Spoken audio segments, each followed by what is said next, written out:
It started with a phone call so small, so petty, that no one could have imagined how violently it would backfire. A call meant to embarrass my wife. A call meant to humiliate her in front of neighbors. A call that was supposed to end with her being escorted off our own property.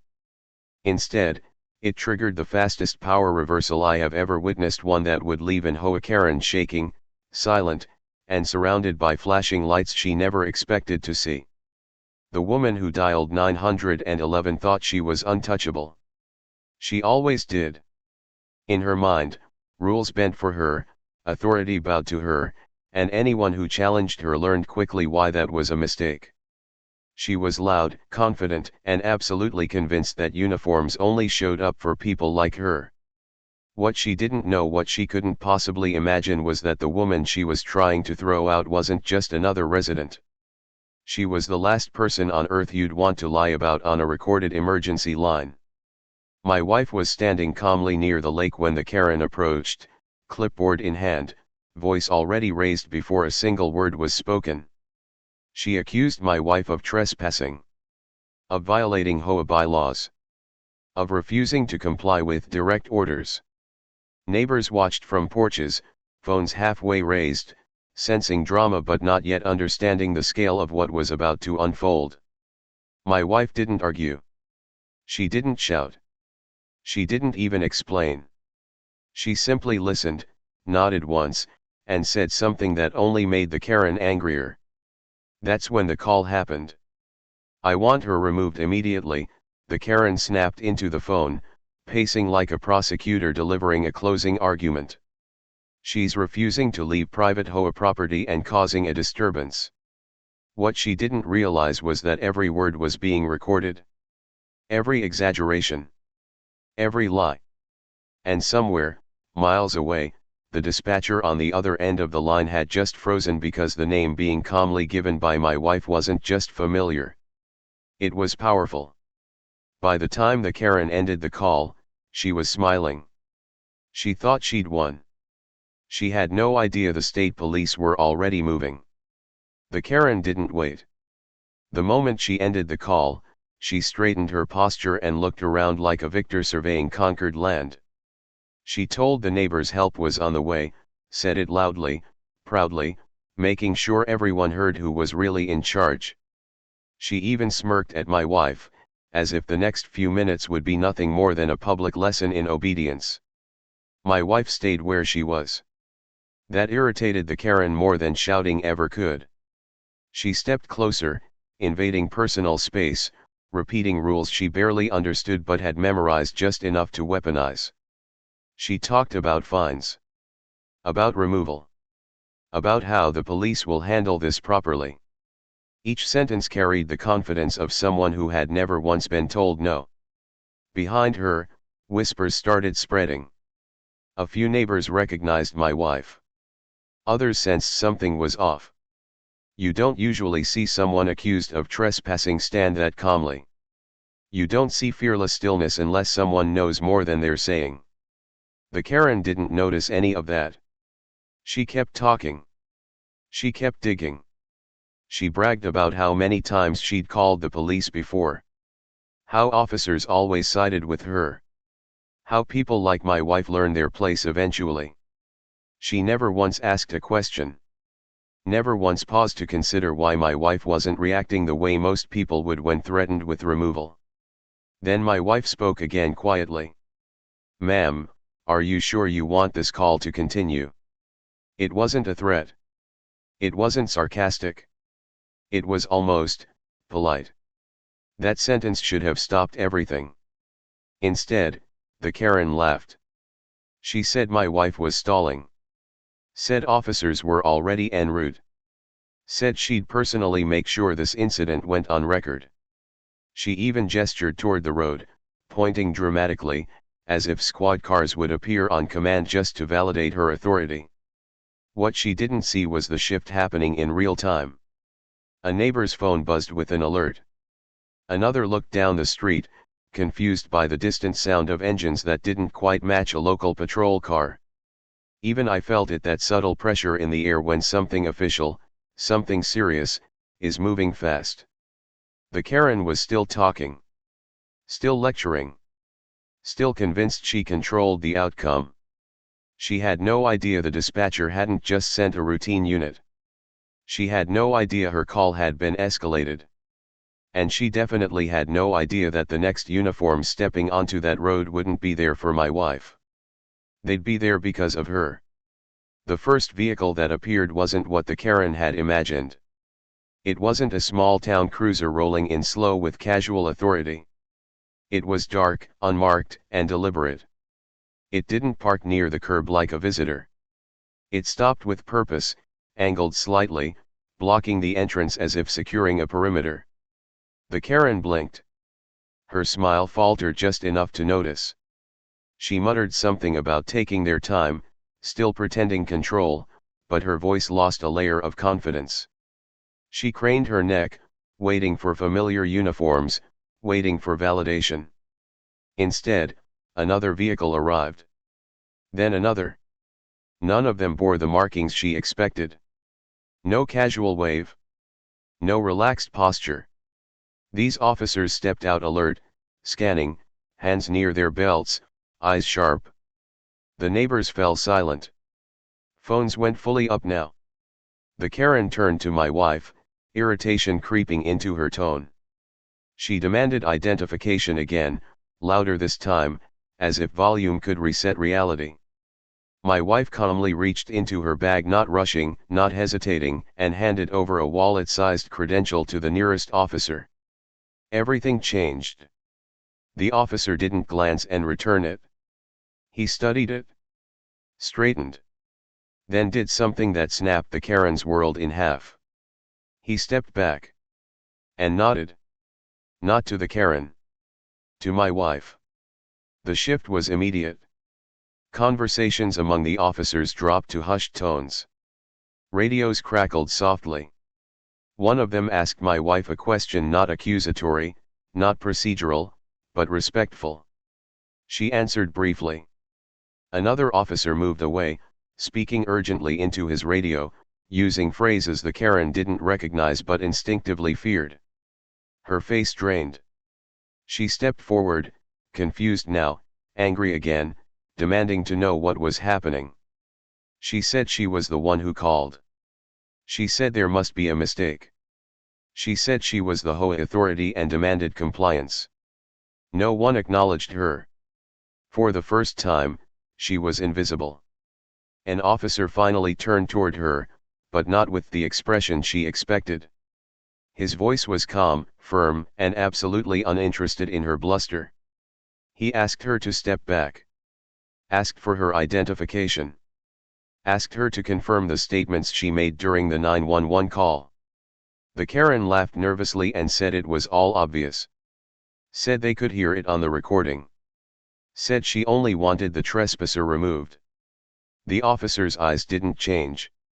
"Ma'am," he said evenly, "we're going to review that call." That's when she realized this wasn't going her way. That's when she understood the power in the space had shifted completely. And that's when the consequences began to surface. The Karen's confidence didn't collapse all at once. It cracked in stages, like ice spreading across glass. At first, she tried charm, forcing a laugh and saying there must have been a misunderstanding. She explained she only wanted things handled properly, insisted she was doing her duty, and claimed the call was routine. The officer didn't respond. Instead, he turned slightly away and pressed a button on his radio.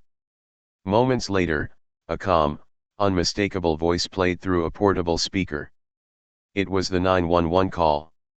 Her voice. Clear. Sharp. Certain. Every exaggeration echoed across the quiet road. Her claims of trespassing. Her insistence that my wife was aggressive. Her demand for immediate removal. The dispatcher's measured questions. Her impatient answers. The part where she stated, confidently, that she had authority over the property and that officers would handle the problem. The Karen's face went pale. Neighbors shifted uncomfortably. A few exchanged glances. Phones kept recording, but no one spoke. The call kept playing, unfiltered and undeniable. The lie wasn't dramatic. That was the worst part. It was casual. Comfortable. The kind of lie told by someone who never expects consequences. When the recording ended, silence hung heavy. The officer asked her one question. "Is that your voice, ma'am?" She hesitated. That pause was louder than any confession. She said yes, quickly, too quickly, then rushed into excuses. She said she was under stress. Said HOA issues were complicated. Said she felt threatened. Said anyone would have done the same. The officer nodded, not agreeing, documenting. Another officer stepped forward and asked if she was aware that false statements during an emergency call were a serious offense. Her mouth opened, then closed. She glanced around, looking for support, but found only distance. The neighbors who once nodded at her authority now looked away. My wife hadn't spoken in minutes. She didn't need to. The officer turned to her again, asking if she wished to add anything. My wife calmly stated the facts. Who she was. Why she was there. That she had been approached, accused, and falsely reported. Her tone was professional, precise, and unmistakably official. That's when the Karen finally asked the question she should have asked an hour earlier. Who are you? My wife looked at her and answered. And with that answer, the situation escalated beyond HOA rules, beyond neighborhood drama, and straight into state-level authority. The Karen's knees visibly shook. The answer landed harder than a shout ever could. My wife didn't raise her voice. She didn't posture. She simply stated her role, clearly and without drama, the way someone does when they've never needed to prove it before.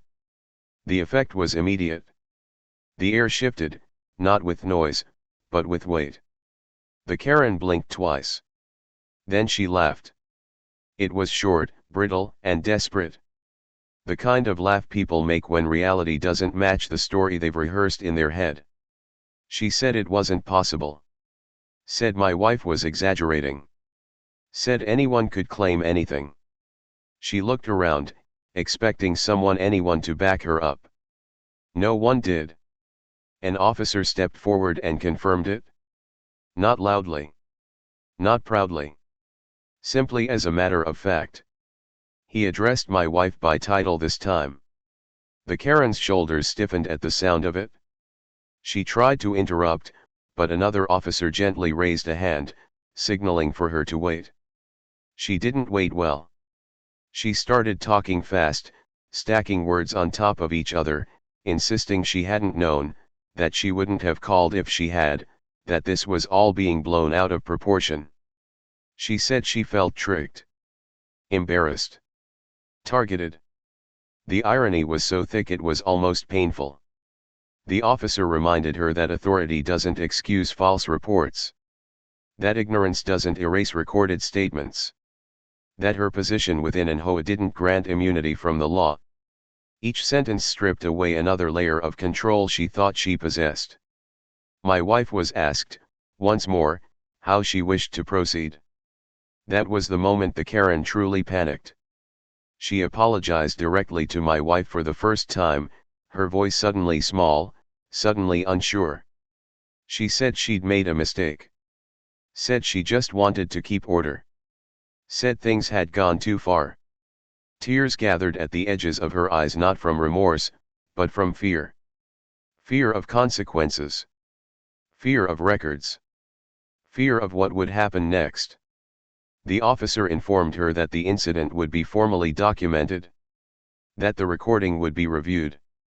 That her statements would be evaluated for accuracy. No threats. No promises. Just procedure. Procedure was worse. The Karen nodded repeatedly, as if compliance might undo the last hour. She asked if she could go home. Asked if this could be handled privately. Asked if my wife could just let it go. My wife looked at her calmly. This didn't start with me, she said. And with that, the Karen understood something far too late. She wasn't dealing with someone she could intimidate. She was dealing with someone who didn't need to. The moment the officers shifted from conversation to coordination, the Karen realized this was no longer a misunderstanding, it was a process. Clipboards appeared. Names were verified. Times were confirmed. One officer stepped aside to make a call that wasn't for show and definitely wasn't routine. The casual illusion of control the Karen once relied on had completely evaporated. She stood awkwardly near the edge of the road, hands clasped together, eyes darting between uniforms. Every few seconds, she tried to interject, to explain again, to soften what had already been documented. Each attempt was met with the same calm response, "We've already recorded that, ma'am." That sentence hit her harder every time. Neighbors lingered longer than expected. No one wanted to miss what happened next.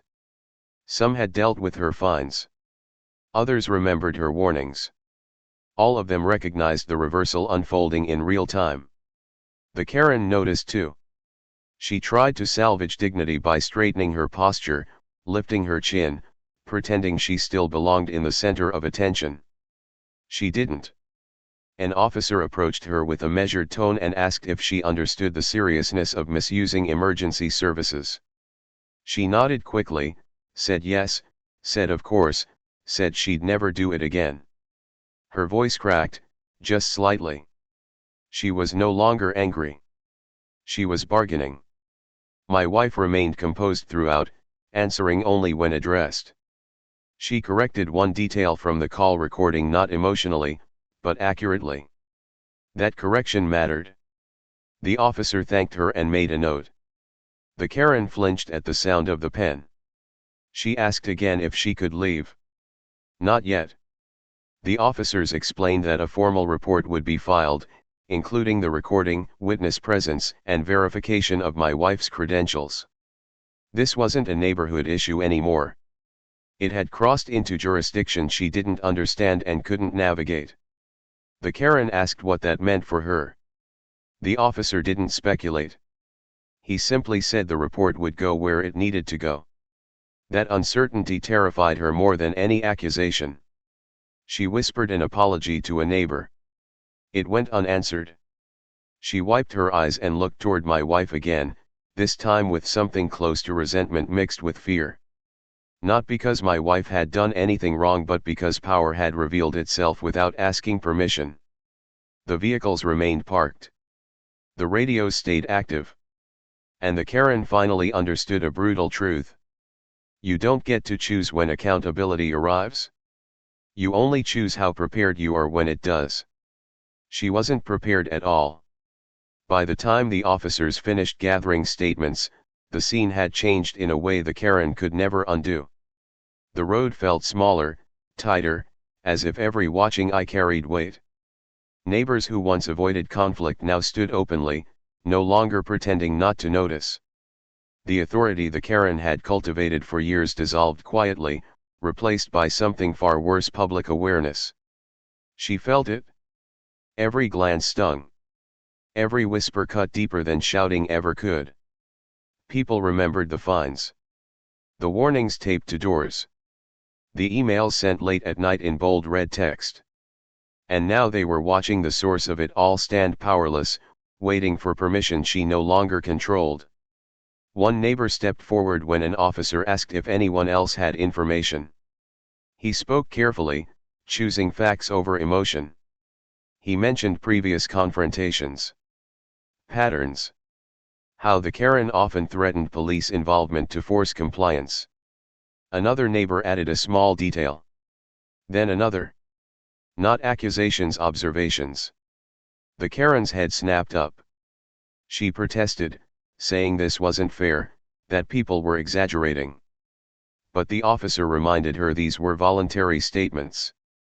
No one was being forced. The damage wasn't coming from lies. It was coming from consistency. My wife watched silently. This wasn't vindication. It was inevitability. The Karen tried one last tactic: appeal to sympathy. She talked about stress. About responsibility. about how hard it was to keep order. She framed herself as overwhelmed rather than overreaching. For a moment, it almost worked. Then an officer calmly referenced the recording again. The silence returned. That was when it finally hit her. This wasn't about emotion. It wasn't about intent. It was about evidence. Evidence she had created herself, confident she'd never need to answer for it. The officers concluded their on-site work and explained next steps. The report would be submitted. Review would follow. She might be contacted again. Nothing dramatic. Nothing threatening. Just process. Process terrified her more than confrontation ever could. As the officers began to disperse, one neighbor approached my wife quietly and thanked her. Not for flexing power. Not for humiliating anyone. But for standing still when intimidation had always worked before. The Karen overheard. Her shoulders sagged. For the first time, she understood the true cost of that phone call. It wasn't just legal. It was social. Reputational. Permanent. When the last vehicle pulled away, the street exhaled. Engines faded, radios went silent, and the ordinary sounds returned: wind through trees, distant laughter, the lake lapping the shore. The Karen stood alone, smaller than she'd ever looked, clutching her clipboard like a shield that no longer worked. No one rushed to comfort her. No one needed to gloat. The story had already written itself. My wife finally moved, not triumphantly, but normally, as if the moment were just another task completed. She thanked the officers, exchanged brief words, and turned back toward home. That quiet professionalism did more damage than any lecture could have. It told everyone watching that authority didn't need spectacle to be real. Neighbors dispersed in pairs, talking softly. Some apologized for past silence. Others admitted they'd been afraid. A few simply nodded, a shared understanding passing between them. The Karen heard none of it directly, yet she felt it all the same. The space she once occupied at the center of attention had vanished. She tried to speak once more, calling after my wife, asking to talk privately. My wife paused, listened, and declined with a gentle firmness that left no room for negotiation. Boundaries, clearly stated, are powerful things. The Karen nodded, swallowing hard, and stepped back. That night, messages circulated. Not rumors, but facts. The call. The response. The confirmation. Screenshots replaced speculation. The narrative shifted permanently. People didn't celebrate, they recalibrated. They learned where lines actually were, and who had the right to draw them. The Karen stayed home. In the days that followed, official letters arrived, formal and neutral. Requests for clarification. Notices of review. Nothing accusatory, yet nothing forgiving. Process continued, steady and indifferent to emotion. She responded carefully now, choosing words like someone walking on thin ice. Our home felt lighter. Not because someone had fallen, but because pressure had lifted. My wife returned to work as usual, unbothered by whispers, uninterested in victory laps. That restraint mattered. It modeled what power looks like when it's accountable. The lake looked the same. The rules were clearer. And everyone understood a lesson that didn't need repeating: misuse authority, and authority will answer back. Quietly. Completely. It wasn't revenge, nor was it mercy, it was alignment. Titles mattered less than truth, volume less than record. The neighborhood reset its compass, choosing clarity over fear. People slept better knowing lines were real. Morning came ordinary and calm. Accountability had done its work, leaving no scorch marks, only understanding. From then on, calls were careful, claims were checked, and respect stopped being demanded and started being earned. Lessons lingered quietly, shaping behavior long after uniforms disappeared from the road forever without drama or applause at last. Weeks passed, but the impact of that single phone call never fully faded. The HOA meetings grew quieter. Emails became carefully worded. Enforcement notices slowed, then stopped altogether. The Karen still lived in the neighborhood, but her presence had changed. Where she once walked with authority, she now moved cautiously, aware that eyes remembered more than she wished they did. No one celebrated her fall.